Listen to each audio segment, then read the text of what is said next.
On May 28th, people took to the street in droves. And they took to the street because once again, a Black man was killed at the hands of a police officer. Anyone who thinks that it was about Mr. Floyd's death is living in a bubble. It is a cumulative impact of race-biased policing identified by the city auditor over and over and over again, identified in other outside evaluations over and over and over again. Something amazing happened in June. This city council listened to the people and collectively got behind a set of cuts that we all can agree had racially biased outcomes from the very beginning of those programs. Since that time, Portland Police has elected to not solve crimes. They've elected to tell community members that because their budget was cut by $15 million, they can't respond. They can't respond to domestic violence calls. They can't respond to windows being broken out. They can't respond to robberies. Their budget is over $200 million, yet because of a $15 million cut, they found themselves unable to solve crimes. Portland Police has one basic job, and it is to solve crime, and they're not that good at it. Since the DOJ came to town in 2012, we have spent over $30 million additional dollars retraining Portland police officers, having community listening sessions, sitting around tables and talking about what reform could look like. And here we are $30+ million later, and guess what? We still have a police force that believes it is not answerable to elected officials. It believes that they get to decide what the resources are that they have, and they get to pick and choose where they use their resources. It will never be a good use of public resources having 30 Portland police officers protecting the Portland Police Association's building. Yet when crime is happening, the response from the public, and this has happened ever since June. What we've heard clearly from the tens of thousands of people that have taken to the street, from the 700 people who testified in June, the over 200 people who testified just last week, we are hearing a consistent message, which is, police do not make us safe. What makes us safe is investing in community. To say that Portland Street Response will ever replace police is someone who just doesn't know what they're talking about. There's never been an intent for Portland Street Response to replace police. The vision has always been that we could have a more compassionate, empathetic community response to people who are houseless, rather than spending our resources arresting more than 50% of people who are houseless, as Portland Police has done over the last 2 years. What the people have asked us is not to study, not to create new training programs, not to bring everybody to the table. We've had lots and lots and lots of tables. I will say the African American Advisory Committee, if it has more than 3 people on it 20 years later, I'd be shocked. That's been a dysfunctional committee for over 20 years. I'd be shocked if there's more than 3 people on it, and if they've been paying attention to what's been happening here at City Hall. But this is what I know. I have been doing this work for 30 years. And this council said that they were prioritizing BIPOC voices, right? The voices of experience in attempting to reform, adjust, and reimagine.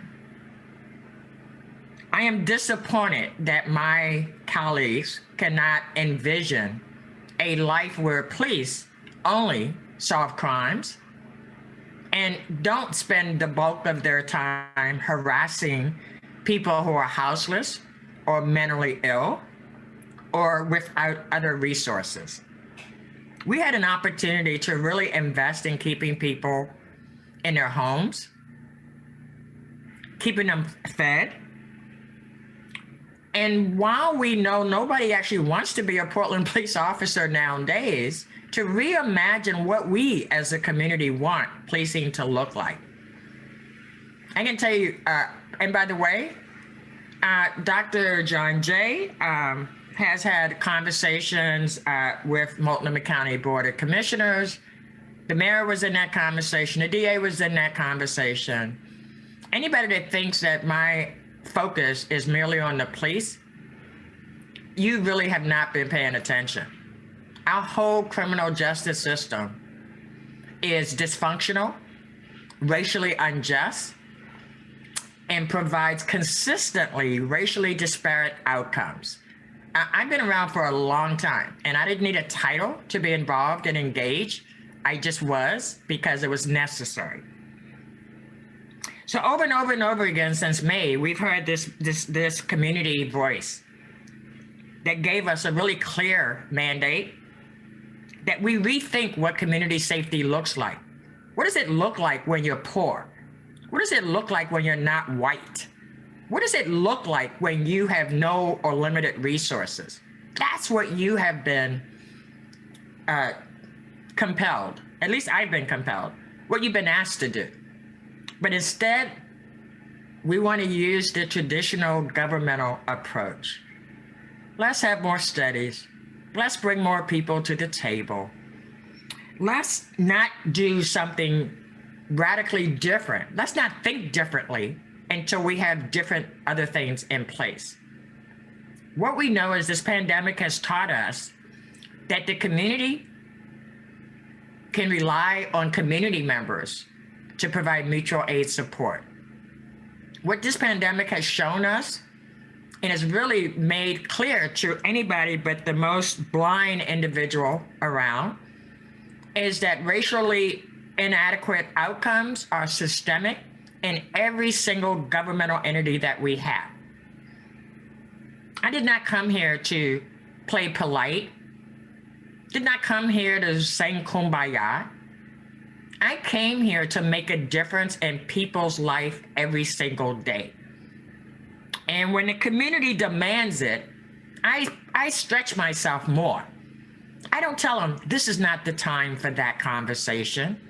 This is not the day for us to discuss this. I knew when we were passing the resolutions that Black lives wouldn't matter long, and it would not be the centerpiece of what it was we as a city would do if we did not take advantage of every opportunity that we have at the moment. And we haven't. On election night, Portlanders overwhelmingly voted for a new police accountability system by over 80%. Portlanders continue to speak loud and clearly that policing the way we're doing it does not work. And yes, the mayor was reelected, barely. And yes, we have a new colleague coming in. And yes, I'm thrilled that Commissioner-elect Rubio will be joining us in January. But it is disingenuous to say we should wait till they show up. Each of us was elected to lead in this moment. Not next year, not next week, but in this moment. I've heard some things today that truly disappoint me. But I want to be really clear. I have spent my time since May having those community conversations. I've had the privilege of working with Wyden and Kennedy to develop a communication campaign around Rethink Portland. I have talked to hundreds of Portlanders, new organizers, elders, people who have been working on this stuff for 30 plus years, and the community is ready. Unfortunately, our leadership isn't yet. I wish I could say that I am surprised by the outcome of this amendment today, but I'm not. I wish I could tell you that it's going to be easier when we have to make the major cuts that we have to make next year. It won't be. Portland Police is already $4 million over their budget. I have no desire and won't ever vote to give them another penny in this year's budget, because nothing that's on the table today will make them live within their means. It is disappointing that the status quo will reassert itself in this process. So we'll continue to talk about Black lives, but we won't actually do anything to make Black lives better. We'll keep talking about let's do transformation, but let's talk about it first and who didn't come to the table. These tables have been open and expansive, and all of you have been invited, and you've chosen not to come. Our role as elected leaders is not to pretend that if we're not singing Kumbaya, that somehow we're spreading fear.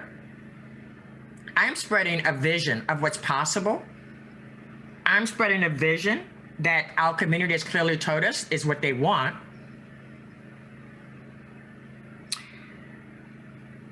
When we originally proposed this $18 million cut, it was based on the 44 retirements that didn't include the sergeants, because the Department of Justice settlement agreement doesn't allow us to cut sergeants. It was based on some very specific strategic cuts. When we got pushback, we said, okay, we'll just leave the number. Tell us what the $18 million will. Tell us where you'd cut $18 million. And as you can expect, Portland Police immediately, we're going to have to cut staff. When Chief Lavelle called these potential cuts to the Bureau devastating, I want to be clear, police violence is also devastating. What I've seen over the last 160 plus days has been terrifying. Something I never thought I would see in Portland. I want you to know that your vote against this amendment means that the status quo continues on. Black people will continue to be overpoliced. Houseless people will continue to be arrested at over 50% of the arrests that Portland Police Bureau will continue to make. And Portlanders will be continuing to deal with the lasting devastation of an over-aggressive police force who believes that they don't have a boss. BIPOC communities have been at the forefront of these demands for reinvestment. And we can't keep talking about how we as a city are committed to centering BIPOC voices, but not actually do it when it counts. I want to appreciate everyone who called, emailed, provided testimony, took to the street to demand your changes be soundly heard. I want to appreciate my community partners who worked hard to help us reimagine what community safety could be. And that includes Unite Oregon, Imagine Black, the Portland Metro People's Coalition. And lastly, I want to thank Commissioner Eudaly, because Commissioner Eudaly didn't have to. There was nothing in it for her to support the amendment that I presented. It wasn't something people were demanding that she jump on board to. But she, like I, have listened to the cries and the demands of our community. And we responded. That's what elected leaders are supposed to do. Commissioner Eudaly, I'm going to miss you, because even though you and I don't agree on everything, our values are so aligned.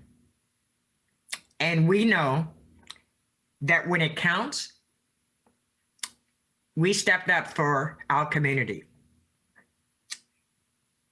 I look forward to continuing what we started in June.